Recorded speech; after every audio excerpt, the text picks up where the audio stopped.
From Popular Handbook to the Planets, 330th edition, 1525. Aloysius, Vega 6. Planetary constants. Diameter, 7,340 miles. Sidereal day, 19.836218 hours. Mass, 0.86331 standard, etc.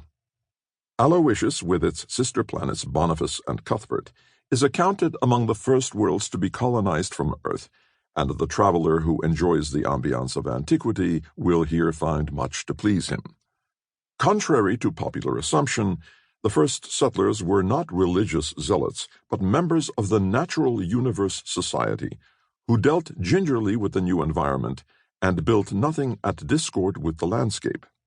The NUS is long gone, but its influence still permeates the system, and almost everywhere will be noted a sedate reverence for native customs and textures. The axis of Aloysius inclines to an angle of 31.7 degrees from its plane of orbit. There are seasonal fluctuations of notable severity, mollified somewhat by a dense and moist atmosphere. Of the 7 continents, Marcy's land is the largest, with New Wexford its chief city. The least of the continents is Gavin's land, on which is situated the city Pontefract. It may here be noted that each land, during the sacerdotal epochs, represented the diocese of a cardinal and bore his name. Thus, Cardinal Marcy's land, Cardinal Bodart's land, Cardinal Dimpy's land, and so forth. The appellative has fallen into disuse and is rarely heard. Through a policy of low taxes and favorable regulations, both Pontefract and New Wexford have long functioned as important financial centers, with influence reaching everywhere across the Oikumene. Many important publishing houses also make their headquarters at these places, including the prestigious Cosmopolis magazine. Religions, sects, creeds, movements, counter-movements, orthodoxies, heresies, inquisitions. This is the stuff of early Vegan history, emphatically so on Aloysius, which derives its name from the patron saint of the Aloysian order. The Ambrosians, who preceded the Aloysians, founded the city Roth Eilean beside Lake Femish, at the center of Linlifit's land. The conflicts between these nominally devotional brotherhoods make a fascinating chronicle.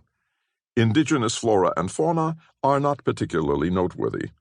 Through intensive effort by the original settlers, terrestrial trees and shrubs are widespread, the conifers especially finding a hospitable environment, and the seas are stocked with selected terrestrial fish.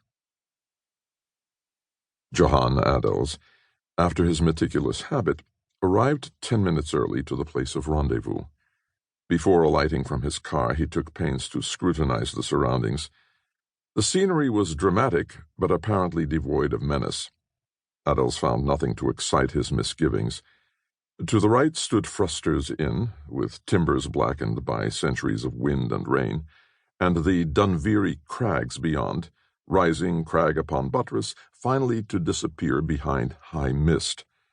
To the left, Fruster's Prospect confronted 3/4 of a full circle and several thousand square miles of territory, varying with whims of the weather. Adels alighted from his car, cast a single skeptical glance up the awesome Dunveary slopes, and walked out upon the observation platform. Leaning against the parapet, he hunched his shoulders against the wind and waited. A thin man with parchment-colored skin and a high balding forehead. The time was close upon mid-morning. Halfway up the sky, Vega glowed pale through the mist. A dozen other folks stood along the parapet. Adels subjected each to a careful inspection. Their flounced and tasseled garments in muted reds, browns, and dark greens marked them for country folk.